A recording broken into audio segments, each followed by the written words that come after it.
Hi hello ನಮಸ್ತೆ. Vivaan Varthaman YouTube ಚಾನೆಲ್ಗೆ ನಿಮ್ಮೆಲ್ರಿಗೂ ಸ್ವಾಗತ. ನನ್ನ ಹೆಸರು ಸೂರಜ್. ಇವತ್ತು ವಿವಾನ್ ವರ್ಧಮಾನ್ ಹಾಗೂ ಶಿವಕುಮಾರ್ ನಮ್ಮೊಂದಿಗಿದ್ದಾರೆ. ಹಾಗಾದ್ರೆ ಬನ್ನಿ ಶಿವಕುಮಾರ್ನ ಮಾತಾಡ್ಸ್ಕೊಂಡ್ ಬರೋಣ. ನಾನು ವಿವಾನ್ ಇಬ್ರು ಮುಂಚೆನೂ ಸಿನಿಮಾ ಮಾಡ್ಬೇಕು ಅಂತಾನೆ ಅನ್ಕೊಂಡಿದ್ದು. ಸೊ ಅವಾಗ ನಮಗೆ ರೇಖಾ ಭಟ್ ಅಂತ ಡೈರೆಕ್ಟರ್ ಪರಿಚಯ ಆಗಿ ಅವರು ಸ್ಟೋರಿ ಎಕ್ಸ್ಪ್ಲೇನ್ ಮಾಡಿದ್ರು. ಅವಾಗ ನಾವು ಈ ಸಿನಿಮಾದಲ್ಲಿ ಇಬ್ರು ಮಾಡ್ಬೇಕು. ಬೇಸಿಕಲಿ ನಾವ್ ಹೇಳ್ಬೇಕು ಅಂತಂದ್ರೆ ನಾವಿಬ್ರು ಫ್ರೆಂಡ್ಸು.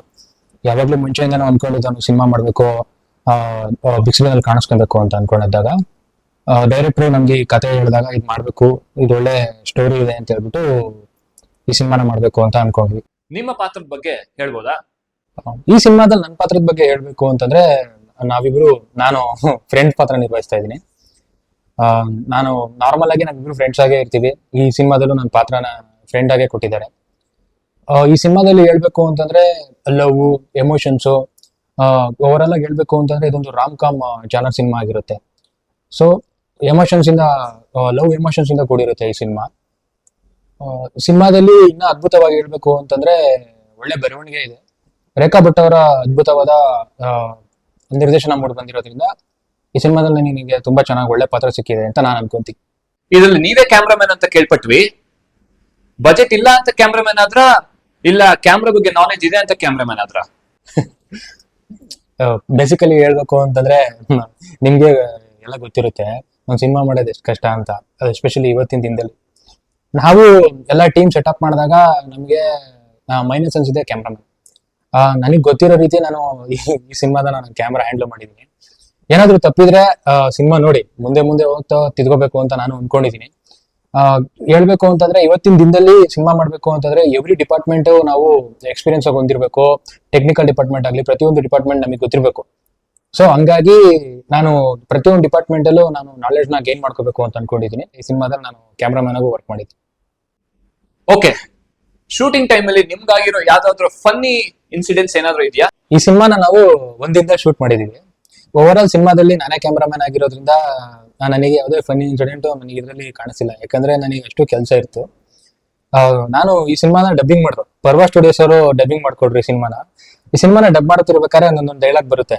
ಫುಲ್ ಎಮೋಷನಲ್ ಇರ್ತೀನಿ, ನನ್ನ ಫ್ರೆಂಡ್ಗೆ ಸಜೆಸ್ಟ್ ಮಾಡ್ತಿರ್ತೀನಿ. ಅವಾಗ ಈ ಮುಂಗಾರು ಮಳೆ ಫಿಲಮ್ ಅಲ್ಲಿ ಡೈಲಾಗ್ ಬರುತ್ತೆ, ನಿಮ್ಮನ್ನ ನೆನ್ಸ್ಕೊಂಡು ಪರ ಪರ ಅಂತ ಕರ್ಕೊಂಡ್ಬಿಟ್ಟಿದೀನಿ ಅಂತ. ಈ ಡೈಲಾಗ್ ನಾನು ಹೇಳ್ಬೇಕಾದ್ರೆ ಪರ್ವಾ ಅವರು ಹೇಳ್ತಿದ್ರು. ಸೊ ಇದು ನಾನು ಡಬ್ಬಿಂಗ್ ಮಾಡ್ಬೇಕಾದ್ರೆ ಫುಲ್ಲು ನಗಾಡ್ಕೊಂಡು ಡಬ್ಬಿಂಗ್ ಮಾಡಿದೆ. ಇದೊಂದು ಫನ್ನಿ ಇನ್ಸಿಡೆಂಟ್ ಆಗಿ ಹೇಳಕ್ ಇಷ್ಟಪಡ್ತೀನಿ. ಫೈನಲ್ ಆಗಿ 19ನೇ ತಾರೀಕು ಇದೇ ತಿಂಗಳು ರಿಲೀಸ್ ಆಗ್ತಿದೆ. ಜನಕ್ಕೆ ಏನ್ ಹೇಳಕ್ ಇಷ್ಟಪಡ್ತೀರಾ? ಓಕೆ, ಈ ಸಿನಿಮಾ ಒಂದು ರೊಮ್ಯಾಂಟಿಕ್ ಕಾಮಿಡಿ ಸಿನಿಮಾ ಆಗಿದೆ. ಈ ಸಿನಿಮಾದಲ್ಲಿ ನಮ್ ಡೈರೆಕ್ಟರ್ ರೇಖಾ ಭಟ್ ಏನ್ ಹೇಳಿದಾರೋ, ಏನನ್ನ ಅನ್ಕೊಂಡಿದಾರೋ ಅದನ್ನ ತುಂಬಾ ಚೆನ್ನಾಗಿ ಹೇಳಕ್ ಇಷ್ಟಪಟ್ಟಿದ್ದಾರೆ ಅಂತ ನಾನು ಹೇಳಕ್ ಇಷ್ಟಪಡ್ತೀನಿ. ಓವರ್ ಆಲ್ ಸಿನಿಮಾ ನನಗೆ ತುಂಬಾ ಚೆನ್ನಾಗಿದೆ. ಅಂದ್ರೆ ಇವತ್ತಿನ ಸಿನಿಮಾ ಮಾಡೋದೇ ತುಂಬಾ ಕಷ್ಟ, ಜನರಿಗೆ ತಲುಪಿಸೋದು ಅದರಲ್ಲಂತೂ ತುಂಬಾ ಕಷ್ಟವಾಗಿದೆ. ನಾವೆಲ್ಲ ನೋಡ್ತಾ ಇದೀವಿ, ಪ್ರತಿಯೊಬ್ರು ಹೊಸೊಬ್ಬ ಪ್ರತಿಭೆಗಳಿಗೆ ಪ್ರೋತ್ಸಾಹಿಸಿ ಅಂತ ನಾವು ಕೇಳ್ಕೊಂತಾನೆ ಇರ್ತೀವಿ. ನಾವೇನೇ ಮಾಡಿದ್ರು ನಮ್ಮ ಕಾಂಟೆಂಟ್ ಬಗ್ಗೆ ನೀವು ಬೆಲೆ ಕೊಡಿ, ಅದು ಚೆನ್ನಾಗಿತ್ತು ಅಂದ್ರೆ ನಮ್ಮನ್ನು ಪ್ರೋತ್ಸಾಹಿಸಿ. ಇದೇ ರೀತಿ ನಾವು ಪ್ರತಿಯೊಂದು ಸಿನಿಮಾಗೂ ನಿಮ್ಮ ಪ್ರೋತ್ಸಾಹ ಇರ್ಲಿ ಅಂತ ನಾನು ಕೇಳ್ಕೊಂತೀನಿ. ಎಸ್ಪೆಷಲಿ ನಮ್ಮ ಟೆಕ್ನಿಕಲ್ ಡಿಪಾರ್ಟ್ಮೆಂಟ್ ಹೇಳ್ಬೇಕು ಅಂತಂದ್ರೆ ಪರ್ವಾ ಸ್ಟುಡಿಯೋಸ್ ಅವರು ನಮಗೆ ಎಡಿಟಿಂಗ್ ಹಾಗೂ ಡಬ್ಬಿಂಗಿಗೆ ನಮ್ಮನ್ನ ಪ್ರೋತ್ಸಾಹಿಸಿದ್ದಾರೆ. ಅವ್ರಿಗೆ ನಾನು ಧನ್ಯವಾದ ಹೇಳಕ್ ಇಷ್ಟಪಡ್ತೀನಿ. ಇನ್ನ ನಮ್ಮ ವಿವಾನ್ ವರ್ಧಮಾನ್ ಅವರು ಈ ಸಿನಿಮಾದ ನಿರ್ಮಾಣ ಹೊಣೆ ಹೊತ್ತಿದ್ದಾರೆ. ಮೊದಲನೇ ಸಿನಿಮಾದಲ್ಲಿ ಎಷ್ಟು ಚೆನ್ನಾಗಿ ನಮ್ನೆಲ್ಲ ಹಾಕೊಂಡು ಒಂದು ಸಿನಿಮಾ ಮಾಡೋದು ಎಷ್ಟು ಕಷ್ಟ ಅಂತ ನೀವು ಅವ್ರನ್ನೇ ಕೇಳ್ಬೇಕು. ಆಮೇಲೆ ಇನ್ನೊಂದು ಏನೇ ಹೇಳ್ಬೇಕು ಅಂತಂದ್ರೆ ಪ್ರತಿಯೊಬ್ರು ನಮ್ಗೆ ಈ ಸಿನಿಮಾದ ಸಪೋರ್ಟಿವ್ ಆಗಿ ಪೃಥ್ವಿ ಆಗಿರ್ಬೋದು, ಯಾರ್ಯಾರು ನನಗೆ ಈ ಸಿನಿಮಾದ ಪ್ರಮೋಷನ್ಸ್ಗೆ ನಾನು ಕೇಳ್ಕೊಂಡಾಗ ಮುಂದೆ ಬಂದು ಸಿನಿಮಾನ ಪ್ರಮೋಟ್ ಮಾಡ್ಕೊಟ್ಟಿರೋರ್ಬೋದು ಅವ್ರಿಗೆಲ್ಲ ನಾನು ಧನ್ಯವಾದ ಹೇಳಕ್ ಇಷ್ಟಪಡ್ತೀನಿ. ದಯವಿಟ್ಟು ಇದೇ ಮೇ 19, 2026 ಸಂಗೀತ ನಿಮ್ಮ ಮುಂದೆ ವಿವಾನ್ ವರ್ಧಮಾನ್ ಯೂಟ್ಯೂಬ್ ಚಾನಲ್ ಅಲ್ಲಿ ಈ ಸಿನಿಮಾನ ನೋಡಿ ಪ್ರೋತ್ಸಾಹಿಸಿ. ದಯವಿಟ್ಟು ಕನ್ನಡ ಸಿನಿಮಾ ಬಗ್ಗೆ ನಿಮ್ಮ ಪ್ರೋತ್ಸಾಹ ಇರಲಿ. ಕನ್ನಡದಲ್ಲಿ ಪ್ರತಿಯೊಬ್ಬ ಹೊಸ ಪ್ರತಿಭೆಗಳಿಗೆ ನಿಮ್ಮ ಪ್ರೋತ್ಸಾಹನ ಕೇಳ್ಕೊಂತ ಈ ನನ್ನ ಎರಡು ಮಾತುಗಳನ್ನ ಮುಗಿಸ್ಕೊಂಡು, ಈ ಚಿತ್ರದ ನಟ ಮತ್ತು ನಿರ್ಮಾಪಕರಾದಂತ ವಿವಾನ್ ವರ್ಧಮಾನ್ ಅವ್ರು ನಮ್ ಜೊತೆಗಿದ್ದಾರೆ. ಹಾಗಾದ್ರೆ ಬನ್ನಿ ಅವ್ರನ್ನ ಮಾತಾಡ್ಸ್ಕೊಂಡ್ ಬರೋಣ. ಈ ಕತೆ ಹೇಗ್ ಹುಟ್ಕೋತು? ನೀವ್ ಇದ್ರಲ್ಲಿ ಹೇಗ್ ಎಂಟ್ರಿ ಆದ್ರಿ ಹೇಳ್ಬೋದಾ?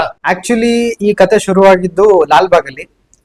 ನಾನು ಮತ್ತೆ ನಮ್ಮ ನಿರ್ದೇಶಕಿ ರೇಖಾ ಭಟ್ ಅವ್ರು ಏನಿದ್ದಾರೆ, ನಾವು ಒಂದು ಹಾರರ್ ಕಾಮಿಡಿ ಫಿಲ್ಮ್ಗೆ ಸ್ಕ್ರಿಪ್ಟ್ ಮಾಡ್ತಾ ಇದ್ವಿ. ಅದನ್ನ ಮಾಡ್ತಾ ಆಕ್ಚುಲಿ ಆಗಸ್ಟ್ ಅಲ್ಲಿ ಶೂಟ್ ಆಗ್ಬೇಕಾಗಿದ್ದ ಸಿನಿಮಾ ನವೆಂಬರಿಗೆ ಹೋಯ್ತು. ನವೆಂಬರ್ ಆದ್ಮೇಲೆ ಜನವರಿಗೆ ಅಂತ ಹೇಳಿದ್ರು. ಅವಾಗ ನಾವು ಅಲ್ಲಿವರೆಗೂ ಯಾಕೆ ಸುಮ್ಮನೆ ಕೂತ್ಕೊಳ್ಳೋದು, ನಮ್ಮ ಹತ್ರ ಆಕ್ಟರ್ಸ್ ಇದಾರೆ, ಎಕ್ವಿಪ್ಮೆಂಟ್ಸ್ ಇದೆ, ಫೋನ್ ಇದೆ, ನಾವೇ ಒಂದು ಶಾರ್ಟ್ ಫಿಲ್ಮ್ ಮಾಡೋಣ ಅಂತ ನಾನು ನಮ್ಮ ರೇಖಾ ಅಕ್ಕ ಅವ್ರು ಕೇಳಿದೆ. ಅವರು ನನ್ನ ಹತ್ರ ಒಂದು ಕತೆ ಇದೆ ಅಂತ ಅಂದ್ಬಿಟ್ಟು ನನಗೆ ಕತೆದು ಒನ್ ಲೈನ್ ನರೇಟ್ ಮಾಡೋದು. ನನಗೆ ಕತೆ ಇಷ್ಟ ಆಯ್ತು, ಮಾಡೋಣ ಇದನ್ನ ಸ್ಕ್ರಿಪ್ಟ್ ಮಾಡ್ಕೊಂಡ್ ಬನ್ನಿ ಅಂತ ಹೇಳಿದೆ.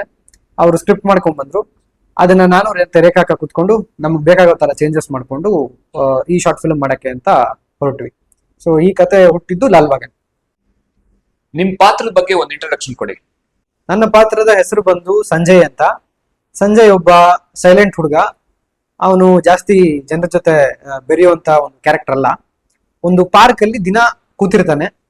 ಏನಕ್ಕೆ ಅವ್ನು ಬಂದು ದಿನ ಕೂತ್ಕೊಂತಿರ್ತಾನೆ, ಏನಕ್ಕೆ ಸೈಲೆಂಟ್ ಆಗಿರ್ತಾನೆ, ಯಾಕೆ ಜನರ ಜೊತೆ ಎಲ್ಲ ಬೆರೆಯಲ್ಲ ಅನ್ನೋದನ್ನ ನೀವು ಶಾರ್ಟ್ ಫಿಲ್ಮ್ ಅಲ್ಲೇ ನೋಡ್ಬೇಕು. ಇದ್ರ ಮೇಲೆ ಏನು ಹೇಳಕ್ಕಾಗಲ್ಲ ಪಾತ್ರದ ಬಗ್ಗೆ. ಫಸ್ಟ್ ಟೈಮ್ ಪ್ರೊಡ್ಯೂಸ್ ಮಾಡಿದಿರಲ್ವಾ, ಆಗಿರೋ ಎಡವಟ್ಗಳ ಬಗ್ಗೆ ಹೇಳ್ತೀರಾ? ನಿರ್ಮಾಪಕನಾಗಿ ಫೇಸ್ ಮಾಡಿದಂತ ಚಾಲೆಂಜಸ್ ಅಂದ್ರೆ, ಒಂದು ನಮ್ಗೆ ಫೀಮೇಲ್ ಲೀಡ್ ಸಿಗ್ತಾನೆ ಇರ್ಲಿಲ್ಲ. ಸುಮಾರು ಜನಕ್ಕೆ ನಾವು ಕೇಳಿ ಅಪ್ರೋಚ್ ಮಾಡಿ ಎಲ್ಲ ಹೇಳಿ, ಸ್ವಲ್ಪ ಜನ ಕತೆ ಕೇಳಿದ್ರು ಮಾಡ್ತೀವಿ ಅಂತ ಅಂದ್ಬಿಟ್ಟು ಇಲ್ಲ ಆಗಲ್ಲ ಅಂತ ಕೈ ಕೊಟ್ಬಿಟ್ರು. ಸುಮಾರು 24 ಜನನ್ನ ನಾವು ಕೇಳಿ ಮಾಡಿ ಎಲ್ಲ ಆಗಿ ಶಾರ್ಟ್ ಲಿಸ್ಟ್ ಆಗಿ ಕೊನೆಗೆ ಬಂದಂತವ್ರು 25 ನಮ್ಮ ಇವಾಗಿರುವಂತ ಸ್ವಾತಿ ಹೆಗಡೆ ಅವರು. ಅವರು ಒಪ್ಕೊಂಡು ನೋಡಿದ್ವಿ, ಸೂಟ್ ಆಗ್ತಾರೆ ಕ್ಯಾರೆಕ್ಟರ್ಗೆಲ್ಲ ಅಂತ ಅನಿಸ್ತು. ಅವರು ಬಂದಿದ್ದು ನಮ್ಮ ರೇಖಾ ಅಕ್ಕ ಅವ್ರ ಹತ್ರ. ಹಾಗಾಗಿ ಅವ್ರನ್ನ ಸೆಲೆಕ್ಟ್ ಮಾಡಿ ಮಾಡಿದ್ವಿ. ಇದು ಒನ್ ಆಫ್ ದ ಚಾಲೆಂಜ್. ಎರಡನೇದು, ನಮ್ಗೆ ಕ್ಯಾಮ್ರಾಮನ್ ಸಿಕ್ಲಿಲ್ಲ. ನಾವು ಕ್ಯಾಮ್ರಾಮನ್ ತುಂಬಾ ಅಪ್ರೋಚ್ ಮಾಡಿದ್ವಿ, ನಮಗ್ ಗೊತ್ತಿರೋರು ಬರ್ತಾ ಇರ್ಲಿಲ್ಲ. ಮತ್ತೆ ಯಾರಾದ್ರೂ ಸೀರಿಯಲ್ ಅಲ್ಲಿ ಅಸಿಸ್ಟೆಂಟ್ ಆಗಿರೋರ್ನೆಲ್ಲ ಕೇಳಿದ್ವಿ, ನಮ್ದು ಡೇಟ್ ಮ್ಯಾಚ್ ಆಗ್ತಾ ಇರ್ಲಿಲ್ಲ. ನಮ್ಗೆ ಎಕ್ಸಾಕ್ಟ್ December 28 ನಾವು ಶೂಟ್ ಮಾಡ್ಬೇಕಂತ ಇದ್ವಿ. ಅವತ್ತಿಗೆ ನಮ್ಗೆ ಯಾರು ಸಿಗ್ತಾ ಇರ್ಲಿಲ್ಲ. ಅದು ಮತ್ತೆ ಇನ್ನೊಂದೇನಂದ್ರೆ, ನಾವೇ ನಿರ್ಮಾಪಕರಾದಾಗ ಎಲ್ಲಾ ಜವಾಬ್ದಾರಿ ನಮ್ಮ ಮೇಲೆ ಇರುತ್ತೆ. ನಮ್ಮನ್ನ ಯಾರು ಕೇಳೋರಿಲ್ಲ ಅನ್ನೋದೇ ಅತಿ ದೊಡ್ಡ ರೆಸ್ಪಾನ್ಸಿಬಿಲಿಟಿ ಅಂತ ಹೇಳೋದಕ್ಕೆ ಇಷ್ಟಪಡ್ತೀನಿ. ಎಲ್ಲ ನಮ್ಮ ಮೇಲೆ ಇದ್ದಾಗ ನಾವು ತುಂಬಾ ಜವಾಬ್ದಾರಿಯಿಂದ ಕೆಲಸ ಮಾಡ್ಕೊಂಡು ಹೋಗ್ಬೇಕಾಗತ್ತೆ. ಕಂಪ್ಲೀಟ್ ಪೋಸ್ಟ್ ಪ್ರೊಡಕ್ಷನ್ ನಾವೇ ನೋಡ್ಕೊಬೇಕಾಗತ್ತೆ. ಅಲ್ಲಿ ಆಕ್ಟರ್ಸ್ ಗಳಿಗೆ ನಾವೇ ಹೇಳ್ಕೊಡ್ಬೇಕಾಗತ್ತೆ. ಅವ್ರನ್ನ ಕರ್ಸೋದಾಗಿರ್ಬೋದು, ಪ್ರತಿಯೊಂದು ನಮ್ಮ ಮೇಲೆ ಇರೋದ್ರಿಂದ ಇದು ನಾನು ಫೇಸ್ ಮಾಡಿದಂತ ಚಾಲೆಂಜಸ್. ಫಸ್ಟ್ ಟೈಮ್ ಪ್ರೊಡ್ಯೂಸ್ ಮಾಡಿದಿರಲ್ವಾ, ಆಗಿರೋ ಎಡವಟ್ಗಳ ಬಗ್ಗೆ ಹೇಳ್ತೀರಾ? ಶೂಟಿಂಗ್ ಟೈಮಲ್ಲಿ ಆದಂತ ಎಡವಟ್ಟು ಅಂದ್ರೆ, ಮೊದಲನೇ ಕಿರುಚಿತ್ರ ಆಗಿರೋದ್ರಿಂದ ಒಂದಷ್ಟು ಎಡವಟ್ಟುಗಳಾಗಿದೆ. ಒಂದು ಮೇಜರ್ ಆಗಿ ಶೇರ್ ಮಾಡಬೇಕು ಅಂತ ಅಂದ್ರೆ, ನಮ್ಮ ಕಿರುಚಿತ್ರದ ಕ್ಲೈಮ್ಯಾಕ್ಸ್ ಅಲ್ಲಿ ಒಂದು ಸೀನ್ ಬರುತ್ತೆ, ಅದ್ರೊಳಗೆ ಒಂದು ಶಾರ್ಟ್ ಬರುತ್ತೆ. ಅಂದ್ರೆ ನಾನು 2 ಕಡೆಯಿಂದ ತೆಗಿಬೇಕು, ಒಂದು ಫ್ರಂಟ್ ಇಂದ, ಒಂದು ನನ್ನ OSS ಇಂದ. ಅವಾಗ ಟ್ರೈಪಾಡ್ ಮೇಲೆ ಅಲ್ಲಿವರೆಗೂ ನಮ್ಮ ಫೋನ್ ಇತ್ತು, ಅದನ್ನ ಗಿಂಬಲ್ಗೆ ಶಿಫ್ಟ್ ಮಾಡ್ಕೊಂಡ ಶಿಫ್ಟ್ ಮಾಡ್ಕೊಂಡು ಶೂಟ್ ಮಾಡ್ತಾ ಇದ್ದಾರೆ. ಮಾಡ್ಬೇಕಾದ್ರೆ ಟ್ರೈಪಾಡ್ ಅಲ್ಲಿ ಯೂಸ್ ಆಗ್ತಿರ್ಲಿಲ್ವಲ್ಲ, ಅದನ್ನ ತಗೊಂಡ್ಬಂದು ನನ್ನ ಹಿಂದೆ ಇಟ್ಟಿದ್ದಾರೆ. ತಿರ್ಗಾ ಕ್ಯಾಮ್ರಾ ಶಿಫ್ಟ್ ಆಗಿ ಮುಂದೆ ಹೋದಾಗ, ಅದನ್ನ ಕ್ಲೋಸ್ ಅಪ್ ತಗೊಳಕ್ಕೆ ಅಂತ ಹೋದಾಗ ಟ್ರೈಪಾಡ್ ನನ್ನಿಂದ ಇದೆ, ಅದು ಹೈಲೈಟ್ ಆಗಿ ಕಾಣ್ತಾ ಇತ್ತು. ಇದು ಆದಂತ ಒಂದು ಎಡವಟ್ಟು. ಇದನ್ನ ನಾವು ಅಬ್ಸರ್ವ್ ಮಾಡಿರ್ಲಿಲ್ಲ. ನಮ್ಮ ಎಡಿಟರ್ ಪರ್ವಾ ಬ್ರೋ ಅವರು ಅದನ್ನ ನೋಡ್ಬಿಟ್ಟು ತುಂಬಾ ಅಮೇಚರಿಶ್ ಆಗಿದೆ, ಏನ್ ಮಾಡ್ತೀರಾ ಇವಾಗ, ಅದು ಎದ್ ಕಾಣ್ತಾ ಇದೆ ಟ್ರೈಪಾಡು ಅಂತ ಕೇಳಿದ್ರು ನನಗೆ. ನಮಗೂ ಅವಾಗ ಗೊತ್ತಾಗ್ಲಿಲ್ಲ ಏನ್ ಮಾಡ್ಬೇಕು ಅಂತ. ಆಮೇಲೆ ನಮ್ಮ ಅಡಿಷನಲ್ ಎಡಿಟಿಂಗ್ ಮಾಡಿರುವಂತ ಪೃಥ್ವಿ ಅದನ್ನ ಆಫ್ಟರ್ ಎಫೆಕ್ಟ್ಸ್ ಅಲ್ಲಿ ನನಗೆ ತಕ್ಕೊಟ್ರು. ಇಲ್ಲ ಅಂದಿದ್ರೆ ಅದು ತುಂಬಾ ಆಕ್ವರ್ಡ್ ಆಗಿ ಕಾಣ್ತಾ ಇತ್ತು. ಸೊ ಇದು ಆದಂತ ಒಂದು ಎಡವಟ್ಟು. ಇದೇ ತಿಂಗಳು 19ನೇ ತಾರೀಕು ಮೂವಿ ರಿಲೀಸ್ ಆಗ್ತಿದೆ. ಫೈನಲ್ ಆಗಿ ಜನಕ್ಕೆ ಏನ್ ಹೇಳಕ್ ಇಷ್ಟಪಡ್ತೀರಾ? ಫೈನಲ್ ಆಗಿ ಏನ್ ಹೇಳಕ್ ಇಷ್ಟಪಡ್ತೀನಿ ಅಂತಂದ್ರೆ, ನಾವೆಲ್ಲರೂ ಹೊಸಬ್ರೆ, ನಾವೇ ಸೇರ್ಕೊಂಡು ಮಾಡಿರುವಂತ ಒಂದು ಕಿರುಚಿತ್ರ. ಸಣ್ಣ ಪುಟ್ಟ ಮಿಸ್ಟೇಕ್ಸ್ ನಮ್ಮಿಂದನೂ ಆಗಿದೆ, ಇಲ್ಲ ಅಂತ ನಾನು ಹೇಳಲ್ಲ. ಆದ್ರೆ ದಯವಿಟ್ಟು ಎಲ್ಲರೂ ನಮ್ಮ ಶಾರ್ಟ್ ಫಿಲ್ಮ್ ನೋಡಿ, ನಮ್ಮ ಚಾನೆಲ್ ನ ಸಬ್ಸ್ಕ್ರೈಬ್ ಮಾಡೋದ್ರ ಮುಖಾಂತರ ನಮಗೆ ಸಪೋರ್ಟ್ ಮಾಡಿ ಅಂತ ಕೇಳೋದಕ್ಕೆ ಇಷ್ಟಪಡ್ತೀನಿ. ಮತ್ತು ಈ ಟೈಮಲ್ಲಿ ನಮ್ಗೆ ಹೆಲ್ಪ್ ಮಾಡಿದಂತ ಪರ್ವಾ ಬ್ರೋ ಆಗಿರ್ಬೋದು, ಎಡಿಟಿಂಗ್ ಡಬ್ಬಿಂಗ್ ನನಗೆ ಮಾಡಿಕೊಟ್ಟು ತುಂಬಾನೇ ಗೈಡ್ ಮಾಡಿದ್ರು. ಯಾವ ತರ ಏನೇನ್ ತಪ್ಪು ಮಾಡಬಾರ್ದು, ಯಾವ ತರ ಒಂದು ಕ್ಯಾಮ್ರಾ ಆಂಗಲ್ ಇಡಬೇಕು, ನಾವೇನೇನ್ ತಪ್ಪು ಮಾಡಿದ್ವಿ, ಆದಷ್ಟು ಅವ್ರು ಅದನ್ನೆಲ್ಲ ಅವಾಯ್ಡ್ ಮಾಡಿ ಯಾವ ತರ ಇದು ಮಾಡ್ಬೋದು ಮಾಡ್ಕೊಟ್ಟಿದ್ದಾರೆ. ಡಬ್ಬಿಂಗ್ ಅವರೇ ಮಾಡಿಕೊಟ್ರು. ಮತ್ತೆ ನಮ್ಮ ಪೃಥ್ವಿ ಕಲರ್ ಗ್ರೇಡಿಂಗ್, ಅಡಿಷನಲ್ ಎಡಿಟಿಂಗ್ ಮತ್ತೆ ಪೋಸ್ಟರ್ ಡಿಸೈನ್, SFX ಇಷ್ಟನ್ನು ನಮ್ಮ ಪೃಥ್ವಿ ಮಾಡಿದ್ದಾರೆ. ಪೃಥ್ವಿ ಕೂಡ ನನಗೆ ತುಂಬಾ ಸಪೋರ್ಟಿವ್ ಆಗಿ ನಿಂತ್ಕೊಂಡು ಮಾಡಿಕೊಟ್ರು. ಅವ್ರಿಗೆ ಒಂದು ಥ್ಯಾಂಕ್ಸ್ ಹೇಳಕ್ ಇಷ್ಟಪಡ್ತೀನಿ.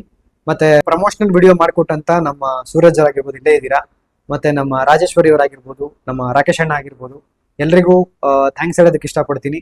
19ನೇ ತಾರೀಕು ನಮ್ಮ ಕಿರುಚಿತ್ರ ಬಿಡುಗಡೆ ಆಗ್ತಿದೆ. ಇವತ್ತು ಟ್ರೈಲರ್ ರಿಲೀಸ್ ಮಾಡಿದೀವಿ, ನೋಡಿ. ನಿಮ್ಮ ಅಭಿಪ್ರಾಯಗಳು, ಸಲಹೆಗಳು ಏನಿದ್ರು ಕೊಡಿ. ಇಷ್ಟ ಆದ್ರೆ ಲೈಕ್ ಮಾಡಿ, ಮತ್ತೆ ಚಾನಲ್ನ ಸಬ್ಸ್ಕ್ರೈಬ್ ಮಾಡೋದ್ರ ಮುಖಾಂತರ ನಮಗೆ ಸಪೋರ್ಟ್ ಮಾಡಿ ಅಂತ ಕೇಳ್ಕೊಳ್ಳೋದಕ್ಕೆ ಇಷ್ಟಪಡ್ತೀನಿ. ಫೈನಲ್ ಆಗಿ ಇಷ್ಟ ಕೇಳಕ್ಕೆ ಇಷ್ಟಪಡ್ತೀನಿ. ಇದಾಗಿತ್ತು ಇವತ್ತಿನ ಕಾರ್ಯಕ್ರಮ. ಇದೇ ತಿಂಗಳು 19ನೇ ತಾರೀಕು 2026ರಂದು ಸಂಗೀತ ಕಿರುಚಿತ್ರ ವಿವಾನ್ ವರ್ಧಮಾನ್ ಯೂಟ್ಯೂಬ್ ಚಾನೆಲ್ ಅಲ್ಲಿ ಬಿಡುಗಡೆ ಆಗಲಿದೆ. ನೀವೆಲ್ಲ ದಯವಿಟ್ಟು ಈ ಚಿತ್ರನ ನೋಡಿ, ಸಹಕರಿಸಿ ಹಾಗೂ ಇದೇ ರೀತಿ ಇವ್ರಿಗೆ ಸಪೋರ್ಟ್ ಮಾಡಿ ಅಂತ ಕೇಳ್ಕೊತಾ, ಹೊಸ ಚಿತ್ರತಂಡ, ಹೊಸ ಆಯ್ಕೆ ಹಾಗೂ ಹೊಸ ಪ್ರತಿಭೆಗಳನ್ನ ಹುರಿತುಂಬಿಸಿ ಅಂತ ಕೇಳ್ಕೊತಾ, ಇದೇ ರೀತಿ ನಿಮ್ಮ ಕನ್ನಡ ಚಿತ್ರರಂಗಕ್ಕೆ ಪ್ರೋತ್ಸಾಹ ನೀಡಿ ಹಾಗೂ ಈ ಚಾನೆಲ್ನ ಸಬ್ಸ್ಕ್ರೈಬ್ ಮಾಡಿದ್ದಕ್ಕೆ, ಈ ವಿಡಿಯೋನ ನೋಡಿದ್ದಕ್ಕೆ ನಿಮ್ಗೆಲ್ಲರಿಗೂ ಧನ್ಯವಾದಗಳು. ನಾನು ನಿಮ್ಮ ಸೂರಜ್. Thank you.